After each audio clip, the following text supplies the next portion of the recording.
Aku jumpa artis Remy Ishak. Sekarang aku ada dekat Bazar TTDI. Kata orang Bazar TTDI ni jahat, banyak makanan sedap dan ramai orang. Aku jarang-jarang pergi Bazar TTDI ni. Alah-alah aku belikanlah sekali untuk geng-geng rumah aku. Ni aku tanya dia orang jap, nak kirim apa? Belanja lah sekali-sekala. Ni aku ada setup ni, jap.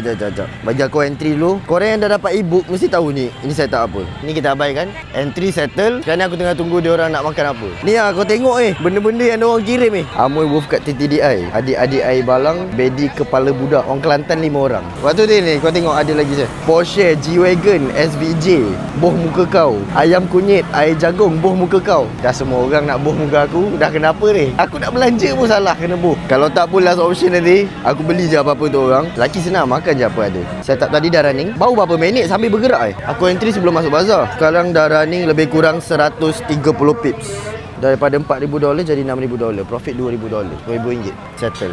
List tadi ada strawberry yogurt. Alright, Okay, terima kasih. Patutnya aku tak payah belanja warna group belanja dia je. Jahat Dek, tak apa abang bayar. Ni saya bayar. Ni tarik. Ni famous dekat Bazar TTDI, Shawarma Grill. Orang Kelantan tak jumpa lagi. Ramai pandai Myanmar orang Kelantan ni. Aku suruh dia sebut bau lagi. Dah jumpa dah orang Kelantan. Nasi kukus ayam dara, Kota Baru, Kelantan.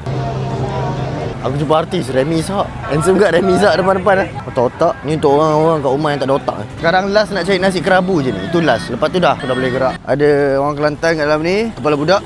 Yang aku miss out, Amoy Wolf kat TTDI. So disebabkan aku masih tak dapat lagi yang tu, tolong komen lah, hadirkan diri. Sambil-sambil cek makanan pun boleh ada setup, kita entry. Siapa-siapa yang ada e-book, korang mesti tahu dah itu setup apa, tu teknik apa. E-book ni free je. Tinggal nak claim je dekat dalam Full Swing Formula. Link ada kat bio. Tekan 3 titik kat atas, tekan open in browser. Yang nak Full Swing Duit Raya sama-sama, boleh masuk dekat dalam bio aku. Assalamualaikum. Ciao.